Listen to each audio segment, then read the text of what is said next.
राम राम बहन भाइयों माताओं, ज्ञान कहानी 99 में आप सबका स्वागत है। आज श्रीमद् भागवत महापुराण के 8वें स्कंद का तीसरा दिन हम सब मिलकर सुनते हैं। श्री कृष्ण भगवान ने की जय। दूसरे दिन हमने सुना कि देवताओं और दैत्य ने मिलकर समुद्र का मंथन किया। समुद्र में पहले विष निकला और बाद में अमृत निकला। विष पीने के लिए भगवान शंकर को बुलाया गया। भगवान शंकर के सिर पे गंगा है, गंगा है सिर पे, वही विष को धारण कर सकते हैं। शंकर भगवान हाँ कहते हैं। पार्वती जी को चिंता होती है कि देवता तो सब स्वार्थी है, आपको कुछ हो गया तो मैं क्या करूंगी। शिव जी महाराज कहते हैं किसी को सुख देने के लिए अपने को दुख सहना पड़े तो वही शिव है। अन्य को सुखी करने के लिए जो सिवे दुख सह ले वही शिव है। सिवे को सुखी करने के लिए दूसरों को दुख करे वह जीव है। दूसरों का हित करने के लिए जो अपना स्वार्थ भी छोड़ देता है वह शिव है। अपने स्वार्थ के लिए दूसरों को काम बिगाड़ता है वह जीव है। श्री कृष्ण भगवान ने की जय। आगे कथा हम सुनते हैं। शिव जी ने भगवत स्मरण करते हुए विष पान किया। विष को गले में ही रखना है, पेट में उतारना नहीं। किसी को कटु शब्द सुनाने की इच्छा हो जाए तो उसे गले में रोक दो, मुख पर मत आने दो। विष गले में रखा जाता है, इसे न तो बाहर निकालना है न पेट में उतारना है। निंदा की ओर ध्यान ही न देना चाहिए। किसी द्वेष को याद मत करो। विष को पेट में कभी मत रखो, कर्कश वाणी विष ही है। शिव जी ने विष को कंठ में ही रखा हुआ है। भगवत में तो नहीं है, किंतु किसी महात्मा ने कहा है कि जब शिव जी विष पान कर रहे थे तो कुछ छींटे नीचे गिर गए थे। विष के छींटे कुछ जीवों की आंखों में और पेट में पड़ गए थे। विष का जलन अधिक हो जाए तो भगवान के नाम का कीर्तन करो। भगवान का नाम विष को भी अमृत बना देता है। शिव जी भी इसी से भगवान का नाम लेकर विष पी गए थे। संसार में विष भी है और अमृत भी है। जो विष को पचा सकेगा उसे अमृत मिलेगा। कृष्ण कीर्तन ही अमृत है। 16वें वर्ष से जीवन से मंथन शुरू होता है। मन में वासना का विष उत्पन्न होता है। उसमें मन को मंत्राचल शास्त्र कर लोगे तो उस मनोमंथन में संसार से भी भक्ति और ज्ञान रूपी अमृत प्राप्त होगा। फिर तो मानव अमर हो जाएगा। इस तरह जैसे भक्ति और ज्ञान मिलेंगे उसकी मृत्यु नहीं होगी। शंकराचार्य जी, बुलवाचार्य जी, मीराबाई, तुकाराम आदि न जाने कितने संत साधु भक्तों को कोई भूल नहीं पाया है। वे सब अमर है, उन्हें सभी याद करते हैं। भगवान पहले विष देते हैं और फिर अमृत देते हैं। जो उनके पीछे लगता है उसकी वे परीक्षा भी लेते हैं। जगत के कल्याण के हेतु भलाई के लिए शंकर ने विष पान किया। साधु पुरुषों का ऐसा ही वर्तन होता है। सज्जन पुरुष अपने प्राण का बलिदान देकर भी अन्य के प्राण की रक्षा करते हैं, जबकि संसार के मानव मोह माया से लिपटकर पारस्परिक वेर भावना बढ़ाते रहते हैं। परोपकारी सज्जन प्रजा के दुख दूर करने के लिए स्वयं दुख सह लेते हैं और वे कहते हैं सभी के लिए दुख सह लूंगा, किंतु अपने किसी भी को भी दुख सहने नहीं दूंगा।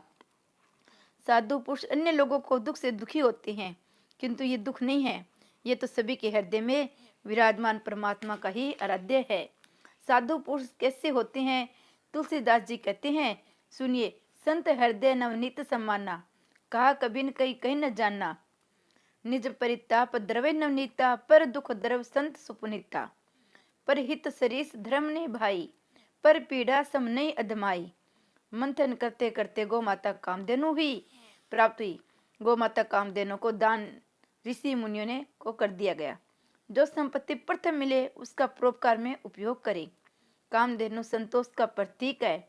संतोष कामधेनु का स्वरूप है। जिसके आंगन में संतोष स्वरूपी गाय हैं वह ब्राह्मण ही ब्रह्मनिष्ठ है। असंतुष्टि मनुष्य पाप करता है।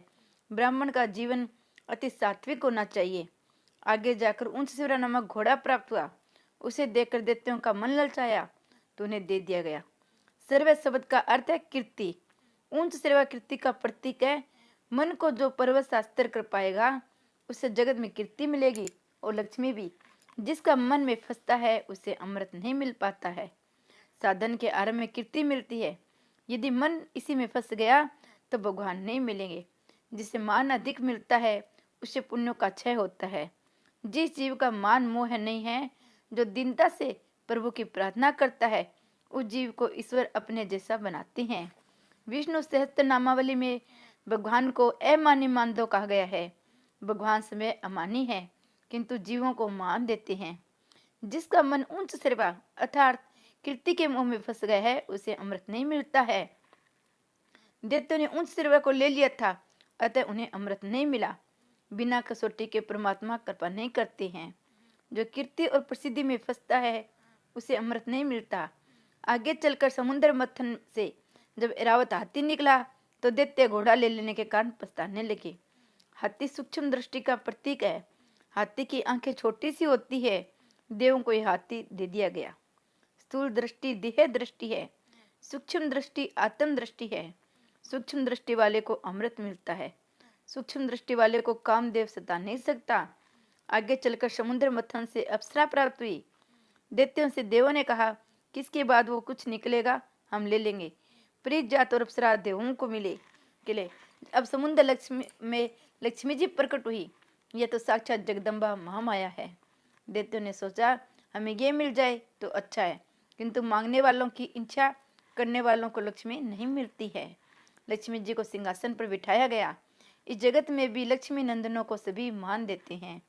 लक्ष्मी जी सोचने लगी किसके गले में वरमाला पहनाऊं। सर्वगुण संपन्न पुरुष की खोज में निकली। उन्हें ऋषियों के मंडप में लाया गया।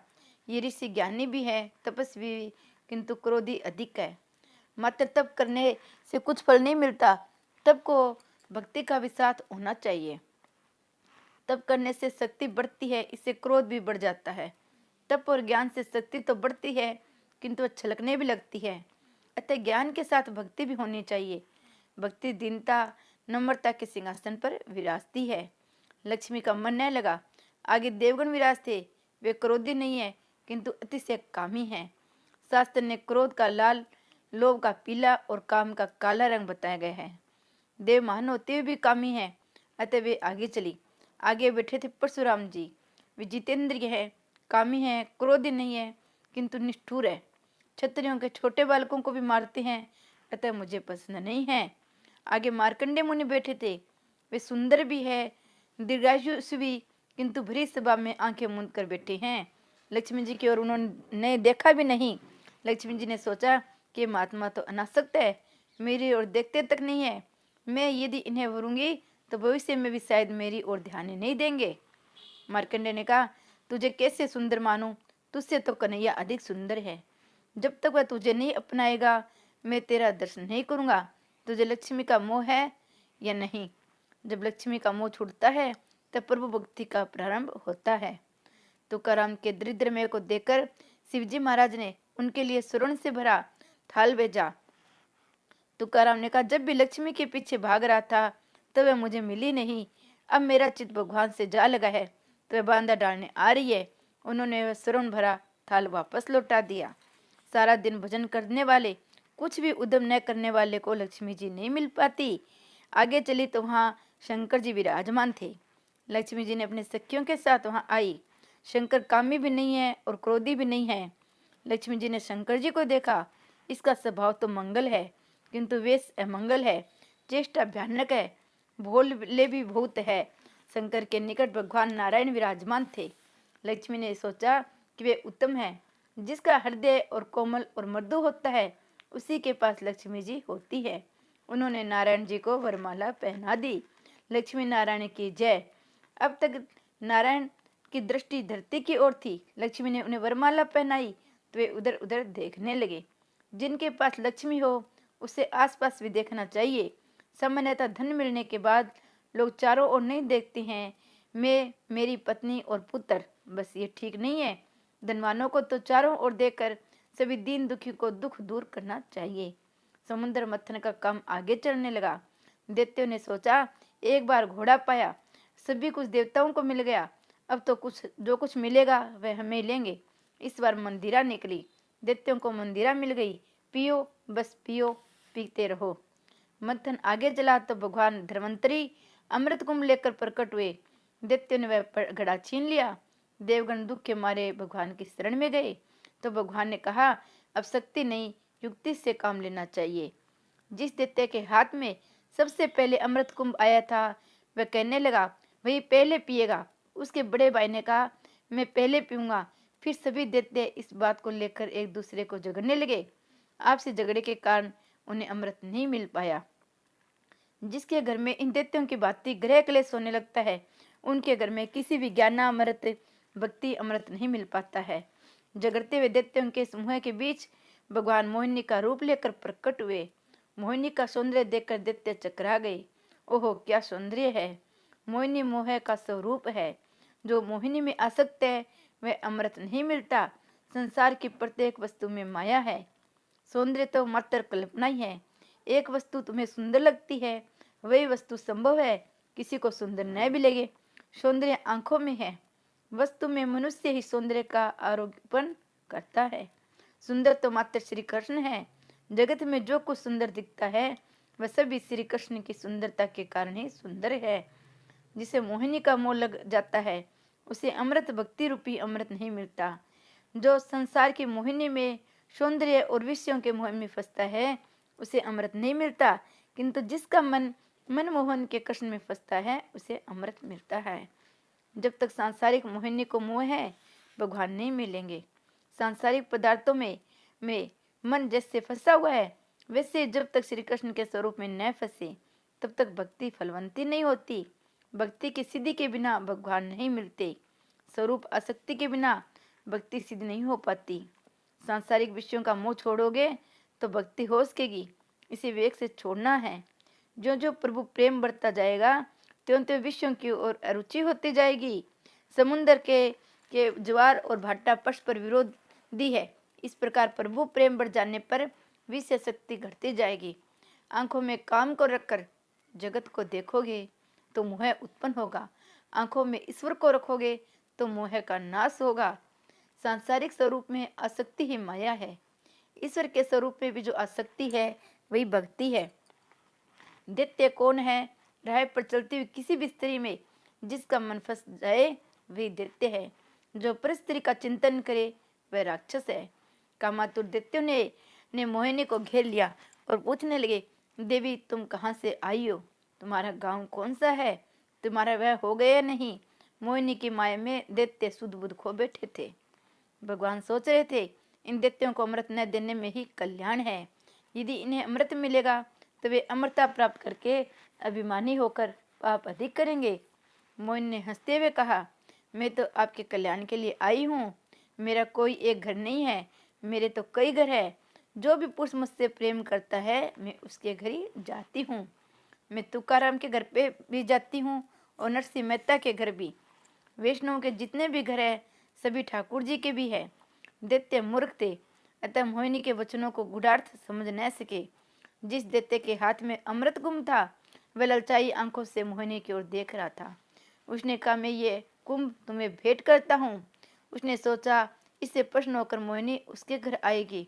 मोहिनी ने उससे पूछा, इस घड़े में क्या है? तो उसने कहा कि अमृत है। सौंदर्य किसी जड़ वस्तु में नहीं है। जिसे देखने से विकार जागे वह सौंदर्य नहीं है। दैत्य ने वह घड़ा मोहिनी बनी हुई भगवान विष्णु के हाथों में दे दिया और बोला, देवी जी बांटोगे और हम शांति से पिएंगे, हाथ जोड़कर बैठेंगे, झगड़ा नहीं करेंगे। मोहिनी देवी ने देव और दानवों को अलग अलग दो पंक्तियों में बिठलाया। पहले दैत्यों के पास जाकर उनसे कहा, मैं आपका कल्याण करना चाहती हूँ, किंतु वह ऊपर का अमृत पानी जैसा है, अतः उसे देवों को पिला दूं। नीचे जो अच्छा अमृत है वह आपको पिलाऊंगी, ठीक है ना? बेचारे मुहा दैत्य वे कहने लगे, अच्छा अच्छा, हम नीचे का अच्छा भाग ही पी लेंगे। आपके हाथों में मात्र एक बूंद भी मिल जाए तो भी बहुत है। वे मुहा धोकर बुद्धि गंवा बैठे थे। अन्यथा एक ही घड़े में अमृत दो प्रकार का कैसे हो सकता है? दैत्यों को अंदाजा भी नहीं था। दैत्यों ने कहा, देवी जी आपको जो योग्य लगे वही करो। मोहिनी देवी देवों को अमृत पिलाने लगी। कुछ देर बाद दैत्य घबराकर सोचने लगे किस बात में छल दिखाई देते हैं। दैत्य राहु ने सोचा, इसमें कुछ न कुछ कपट है। इस नारी का विश्वास करके हमने बड़ी भारी भूल की है। ऐसा सोचता हुआ वह देव पक्ष में जा बैठा कि जिससे अपना भंग गंवाना न पड़े। राहु देवताओं ने पंक्ति में सूर्य और चंद्र के नीच बैठ गया। मोहिनी देवी जान गई कि वह दैत्य है, किंतु पंक्ति भेद न करने के हेतु से राहु को भी अमृत दे दिया गया। भोजन में विषमता कभी मत करो। जो पंक्ति भेद करता है उसे संग्रहणी नाम रोग हो जाता है। जब तक पूरे जन्म का पुण्य बलवान है पाप का फल नहीं मिलता है। यह भी तो सोचो, जब इंद्र आदि देवों को अमृत मिल रहा था तब राहु वहां नहीं था, किंतु जब सूर्य चंद्र को अमृत मिल रहा था तब वह आ पहुंचा। मन का स्वामी चंद्र है, चंद्र मन का स्वरूप है, बुद्धि का स्वामी सूर्य है, सूर्य बुद्धि का स्वरूप है। हाथों से जीव से मनुष्य भक्ति करता है तो विषय रूपी राहु बाधा डालने नहीं आता है, किंतु जब मनुष्य मन से बुद्धि से ईश्वर का ध्यान करने लगता है तो विषय रूपी राहु बाधा डालने के लिए आ धमकता है। मन बुद्धि को ईश्वर के ध्यान में लगाया नहीं कि राहु को आया हुआ ही समझो। मन और बुद्धि को भी भक्ति रूपी अमृत मिलता है, वह विषय रूपी राहु से देखा नहीं जाता, अतः विषय रूपी राहु विघ्न डालने आ ही जाते हैं। इस विषय राहु को ज्ञान चक्र से नष्ट कर दो। राहु ने अमृत पीना शुरू कर दिया कि भगवान ने सुदर्शन चक्र चलाकर उसका सिर उड़ा दिया, अर्थात सुदर्शन चक्र ज्ञान रूपी सुदर्शन चक्र से विषय राहु का नाश किया, किंतु मात्र ज्ञान और बुद्धि से विषय राहु मरता नहीं है। ज्ञान और बुद्धि का अधिक विश्वास मत करो, अकेले ज्ञान से कुछ नहीं हो सकता, क्योंकि राहु वैसे तो अमर है। जब तक कोई सच्चे संत की कृपा नहीं हो पाती विषय राहु नहीं मरता है। जय विष्णु भगवान की जय। मोहिनी रूप धरे हुए विष्णु भगवान की जय।